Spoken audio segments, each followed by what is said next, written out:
Same start. If y'all could just give us a 3-4 minute introduction and tell us why you're here. We'll get started. Go ahead.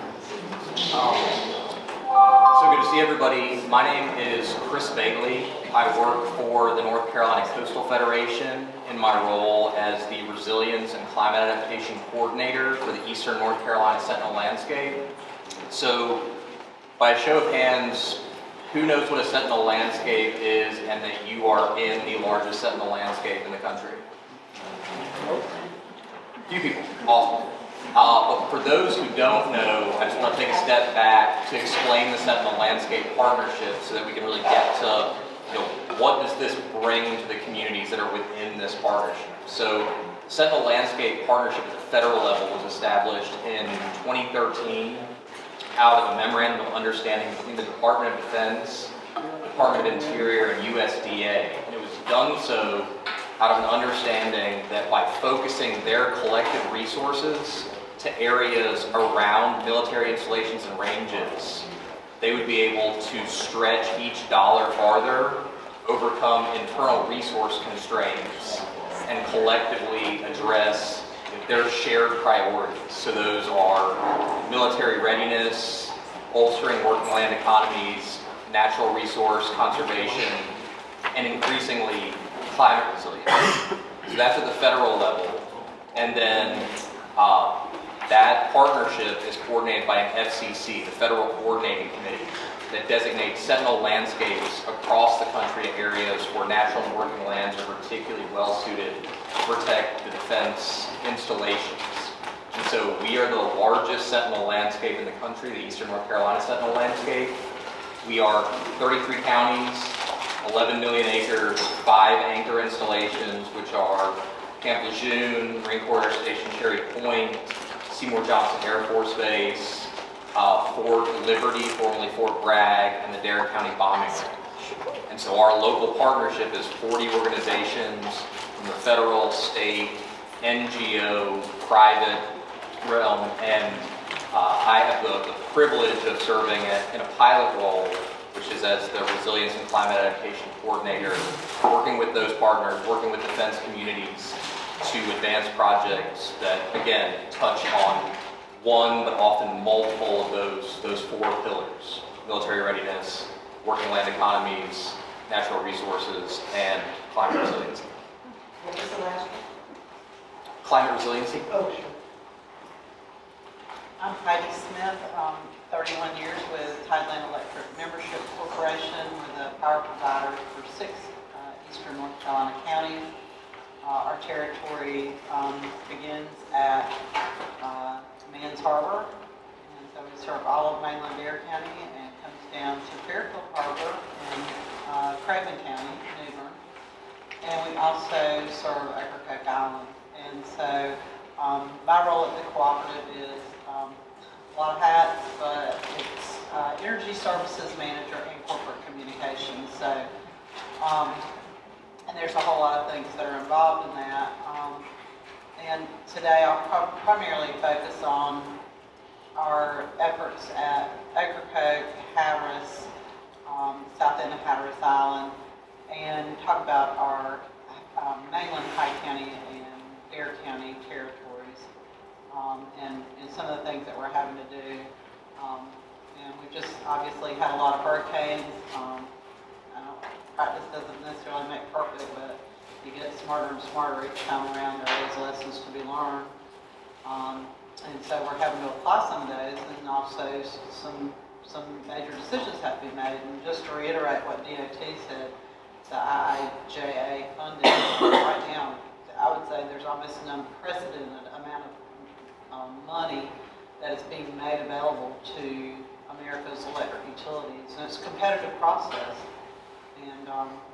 And so there's a recognition at the federal level that electric infrastructure has been neglected for a lot of reasons dating back for several decades, including at one time a pretty big stampede towards deregulation, which pulled a lot of folks out of making investments because everything we invest in utilities it's not a short-term investment, it's a long-term investment. And I don't know how many of you, but I remember back when we were growing up, we had like blue chip stocks and we went and buy and sell every day. Everybody wanted a day trader hopping out in and off and, trying to run GameStop up and all that stuff. Used to, you just bought a stock and you put it somewhere in a box somewhere and you just sat on it. And then one day you found out, I don't know, what was that story about a lady that somebody drove up in a Cadillac or Rolls Royce and picked the lady up and she was like a multi-millionaire or something, a little old lady. But I mean, everybody's a day trader now. Day trading doesn't work really good for the big electric utilities that are investor-owned. And I won't pretend that electric co-ops don't need investor-owned utilities. We need them. They're the ones that own a large chunk of the generating assets in the United States. They own primarily the transmission network in the United States. So we're partners with them, and I think we all know everybody's afraid to touch nuclear because we did nuclear wrong in the United States in a lot of places. Didn't learn some lessons maybe from the French. So there's not, it takes the federal government sometimes to come in and play some cleanup or catch up. And so it's a complicated situation.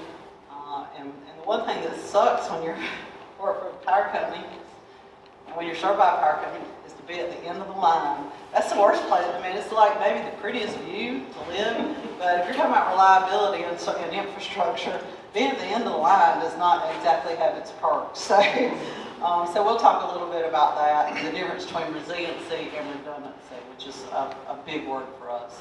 So glad to be here. I'm Ethan Horne. I work for Carteret-Craven Electric Cooperative. We got 18 substations that we serve from pretty much Maysville all the way down east to Cedar Island and Parker's Island. We're going to be talking today about some of the things we got in our work plan that's going to better the system as line upgrades, substation upgrades, things like that. So that's all I got. Maybe you could each take a couple of minutes to tell us a little bit how increased flooding and storminess and the changes that everybody sees. Sometimes we want to call it climate change, sometimes we don't. How is that impacting the way that you do business as far as providing utility services? And Chris, in your role, is that something that you're interacting with at all? So we'll start with Ethan. Okay. Yeah, flooding's always a big issue. As we know down east, trying to get the lines fixed when they're down. We can bring in bulldozers, airboats, things like that to get the power lines to fix them, but you got to have the right equipment. Bucket trucks, line trucks to be able to set poles, things like that. So that flooding's always an issue, but we are looking towards, like I said, bulldozers, drag trucks in and out, right-of-ways, such things as that. Are we going to do better with the next Florence than we did with the last Florence? Yeah, we're going to do better. We've got a bunch of upgrades we're doing to our main office there in Newport. We got a new fuel system that holds 10,000 gallons of gas, diesel. We got a new radio tower for better communication because we always have problems communicating from Newport down to Cedar Island, Harper's Island area, especially when towers are down, such things as that. And we're working on being able to backfeeding capabilities from our Otway substation to our Harper's Island substation with building a line across the waterway there at the Harper's Island Bridge. So we're going to have a new Otway station in the next 3 to 5 years. That's going to give us that ability. So if something does happen to either one of the Otway or Harper's Island substations, we'll be able to backfeed and get the power back on as quickly as possible. And we've also made a tap at our Harper's Island substation in case the power does go out and it's in a hurricane and say it's in the substation, we can hook up what's called a mobile transformer, something we can bring in, hook up the high side, and get power back on if something does go wrong within the substation. How far will that affect? Will that go all the way to North River and Merriman region? How far will that reach? You talking about the system upgrades? So right now, one big thing we have is we got like, I think it's 3 miles of line that's going to be replaced. It's copper line. It's real brittle over time. It can break, so we're going to replace it down east towards Cedar Island. And you'd say Merriman Road, is that what? Merriman Road. Merriman, North yeah, River. yeah, that's, right now, Merriman Road is one of our longest circuits we've got. So it's real hard, because of voltage drop issues or whatnot, it's hard to backfeed a circuit that's so long and goes, pretty much in the middle of nowhere, with no backfeeding capabilities on the other side. But it's definitely something we're looking into as far as downline regulators, which regulates voltage. So we can tie another circuit to it. And also, Merriman Road floods real bad. We're looking at issues to be able to get trucks in case of a storm. Get trucks down there, like I was speaking of, airboats, bringing in, different companies, contractors that have special equipment for hurricane response. Because like I said, it's a real issue. You can get to the poles on a boat, but say you got poles broke, it's really hard. You got to have the right equipment to set up a 50-foot pole and, pull wire up. So it is something we're looking at as far as Merriman Road. Yes, ma'am.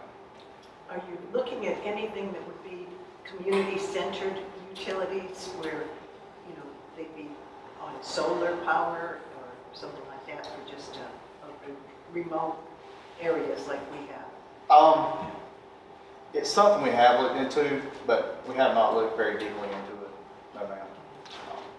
Judy, I can talk a little bit. Yeah, tell us about Todd. Let me just say, I could talk a little bit about microgrid, because we've got 2 of those, but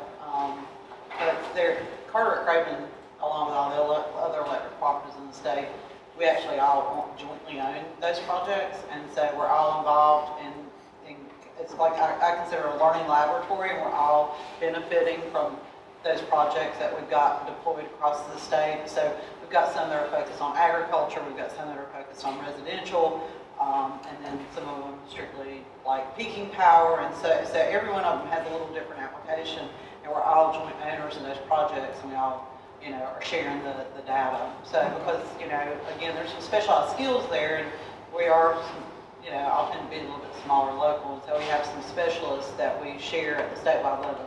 They're helping us on this project. So, but I don't think either one of us consider it ready for prime time. Yeah, no, it's not ready. We have like battery storage that we can dispatch batteries in case really emergency or really to drop when the demand's high. We can dispatch batteries, kind of lower the demand. It's kind of a backup system, but it's not really for if your power goes out, we're going to use power with solar or battery. But yeah, it's like she said, it's kind of a work in progress. It's, Will any of the federal money be utilized to study that more? Yes, ma'am. It's going to be. Yeah, a lot of that competitive process, the grant application, I've seen a lot of those, and a lot of the rules, they're specifically asking for that stuff. I'm going to jump real quick into Thailand. Tell us about your challenges. Well, so Thailand, let me just explain. We have 2 power suppliers. North of the Pamlico River, all our power is interconnected with Dominion. South of the Pamlico River, Street Power. Ocracoke gets its power. It comes from Dominion down Highway 12 at Oregon Inlet. It's picked up by Cape Hatteras Electric Cooperative, and then we pick it up at the south end of Hatteras at a substation, and then we bring it under Hatteras Inlet over to Ocracoke. And so we have an armored cable, and can you believe I did not bring the cable with me? I'm like, I no, love notorious that for carrying the cable around and showing everybody the armored cable with a fiber optic inside. So we now have an armored cable, very heavy, because that way it'll hopefully sit where it's supposed to sit, not find its way up. Back in the old days, you had to send the lineman off the boat to go figure out how to pull the cable up and sit there and splice it, and There's some good horror stories about that. OSHA would not have approved. But anyway, but all the employees were related to one another, so when your uncle's telling you go under there and pull that darn thing up, don't come back up without the cable, you can get away with things like that, can't you, Karen? It has its perks. So, but we have armor cable. It's very expensive, very thick, very heavy. And we have a portion of that, and then it connects to aerial poles on either side. The south end of Hatteras, there's a long road, and if you Google the Graveyard of Atlantic Museum, you'll see a road pops out, and it's called Pole Road, because all our poles going down it. Roads make sense most of the time. And so, beginning in about really 2003, Isabel sort of lit a fuse, but if anything really made it take off, it was Superstorm Sandy in 2012. And from the time Superstorm Sandy in 2012, which really didn't make a lot of like headlines here, you know, is all what it did in New Jersey, but it did a tremendous amount of damage underneath the water. And in that period of time, the south end of Hatteras Island lost 1.5 miles of land. That's 3% of the total island. I mean, that's if you take 50 miles into curve, not as a straight line. That's actually 3% of the island was lost, and our poles were standing in the drain. And so we knew about 2016 that we were going to have to do something, of course, because Park Service and so forth, all that, you know, we have to get permits. The federal government and all our state and federal partners were great to work with. And in 2020, we finally installed a submarine cable extension. And so 97, by the way, if you don't want to know why everything's not underground, 9,700 feet of armor cable was, in 2020, $3.5 million. This is $3.5 million. There's a lot of things that have to take place, and logistics, and if you get a storm while you're out there, we targeted for January, and that's when we did, and we just lucked out, didn't have a nor'easter, had perfect weather. And then Dorian happened in 2019. So as we're, September 2019, we've got the cable already on its way down for this big, expansive project. So September 2019, Dorian comes, and Dorian does to the north end of Carteret-Craven Island what has been going on for quite a while on the south end of Hatteras, and it just delivers one big time sucker punch to the north end of Carteret-Craven Island. That's where the ferry facility is. In the meantime, you've got a lot less dredging going on than you used to. And where our current line comes ashore on the north end of Carteret-Craven Island, a nice landmark was this huge mountain, looked like, of dredge spoil. Last time I went to Carteret-Craven, I'm not there on a regular basis. They only see me in winter. Never been it's warm and fun and anything open, you know. They only see me in winter, so when I went just a couple of months ago, I was riding down the beach because I always want to go look and look at our connection and everything. And I was like, doggone, look at our poles on Highway 12. I figured they were going to move Highway 12 over because our poles are usually, you know, chin deep in sand. And there were our poles, like, fully exposed. And I was like, oh, they must be going to move Highway 12 over. And I'm like, you know, and I'm over there trying to take pictures for this other grant application I'm doing for federal money. And so I asked my folks, when I got back to the office, I said, they're going to move 12 over? I'm like, no, there's no dredge pools.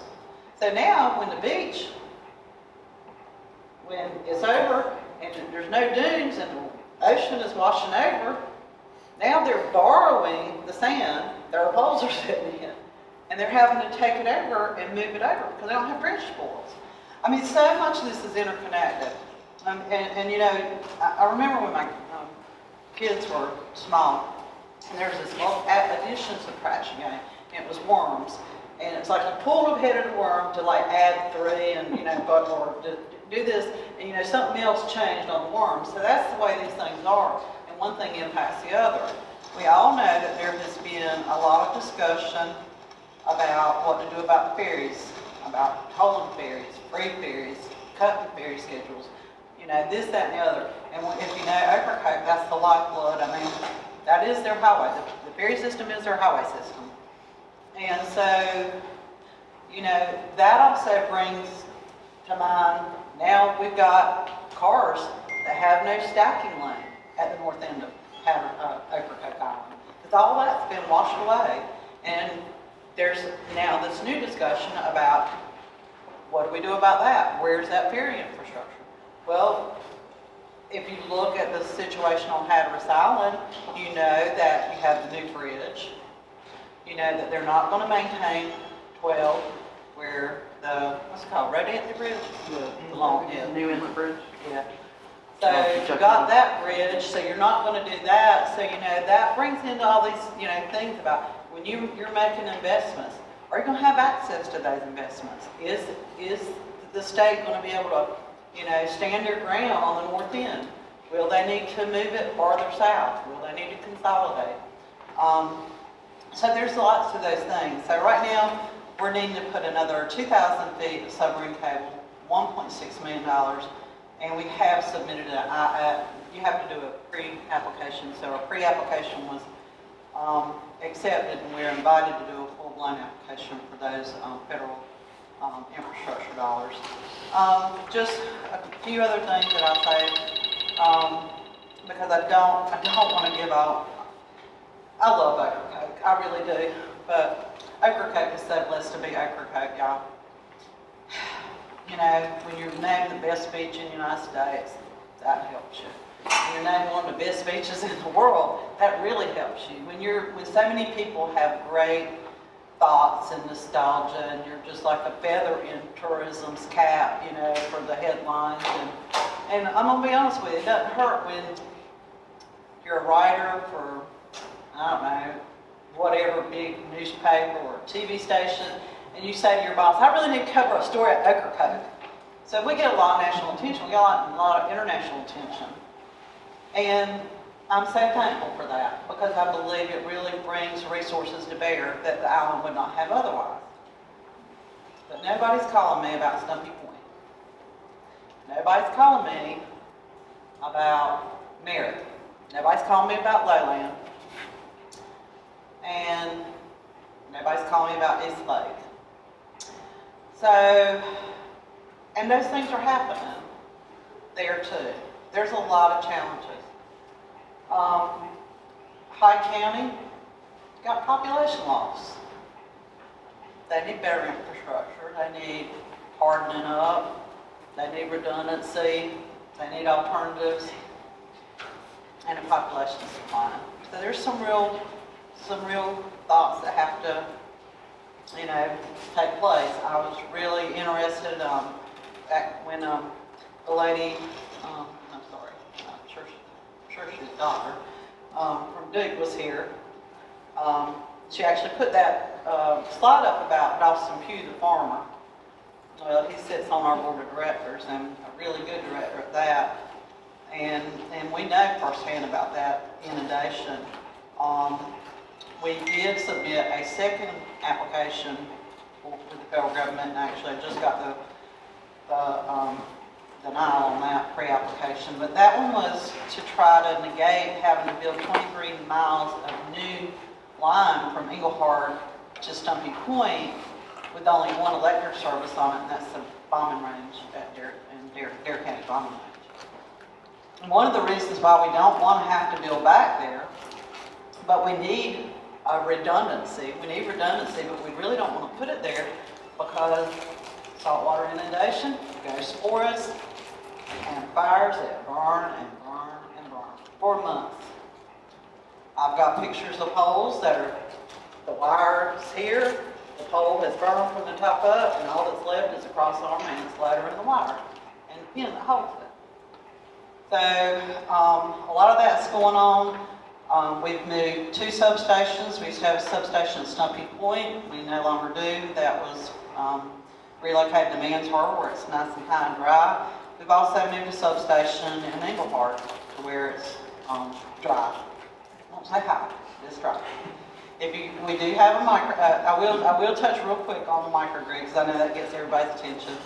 We do have at Ocracoke, we have a 3 megawatt diesel generating plant. Those were peaker plants. They were never designed to carry the island. They We did, so as the first microgrid in North Carolina, first electric cooperative microgrid in the country, and again, it's Carteret-Craven, good for hill lines. I love it. It gets me some nice resources and fun stuff to show off and play with. But we have Tesla battery packs, and they thought we were crazy telling them they got to be elevated way up there. And they're like, no way, you need them elevated. They know after Dorian, we said those battery packs have to be elevated. We've got solar on top of the diesel generating plant, and we also use a series of smart grid type devices between thermostats and water heaters.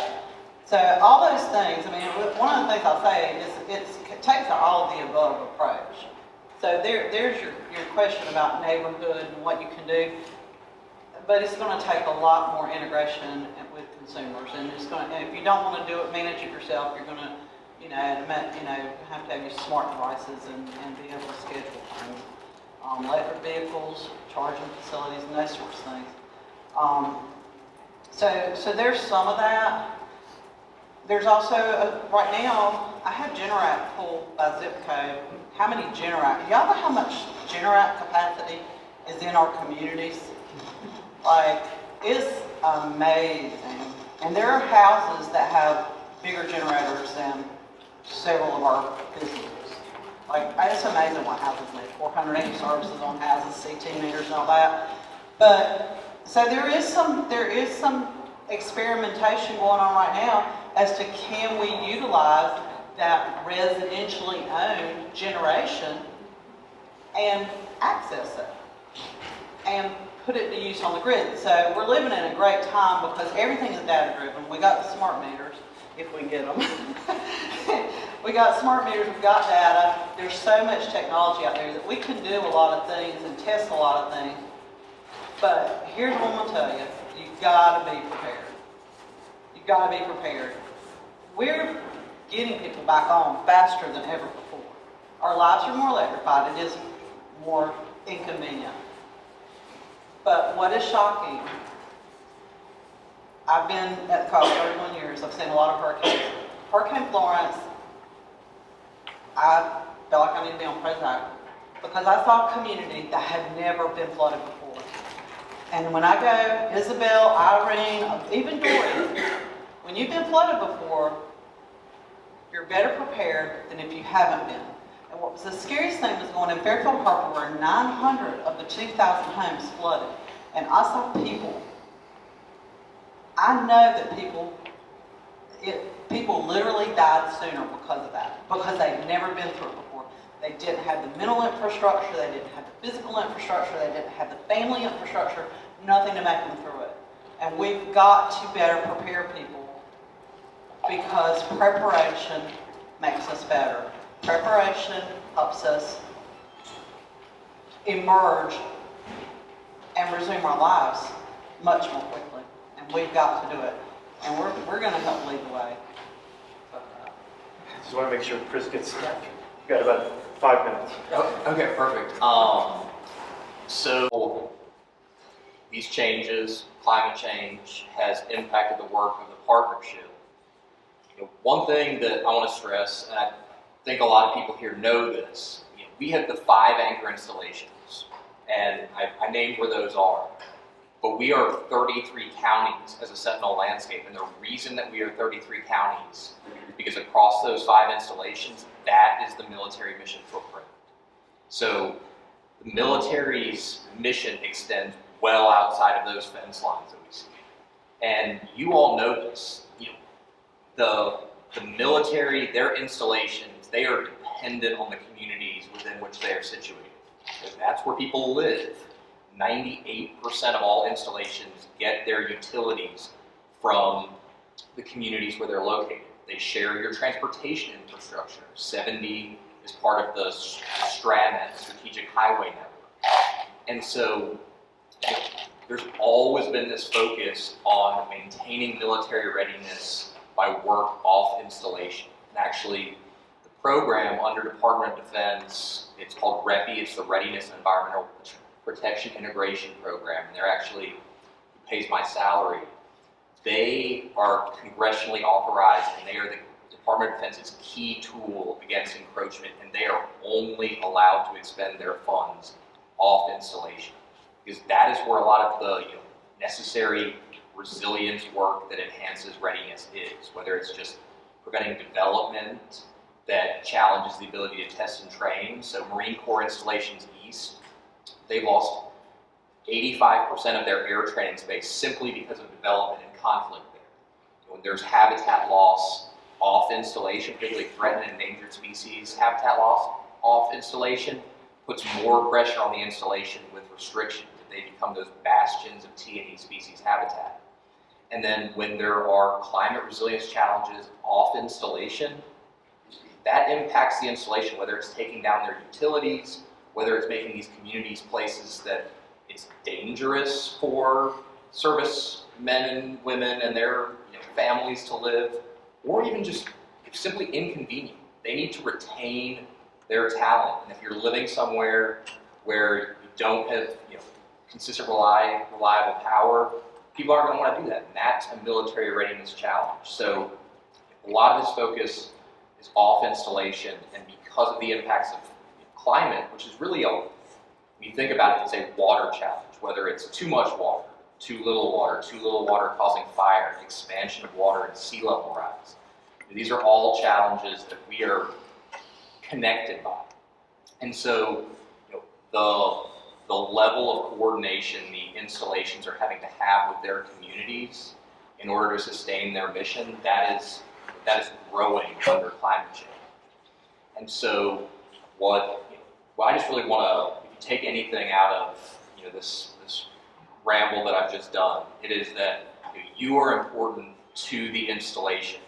The installation depends on its communities, and as you plan, what I really encourage you to do is engage with the installation. Connect with me, and I can serve as a liaison there, because everybody is, in many cases, we're all trying to run towards the same outcomes. Your resilience, in many cases, will be their resilience. Between Cherry Point, Atlantic Airfield, they're sharing roads, they're sharing power utilities. So engage to see where you're both pursuing the same things, and there are likely going to be opportunities there. All right. Perfect segue. Thank you so much to all of our panelists.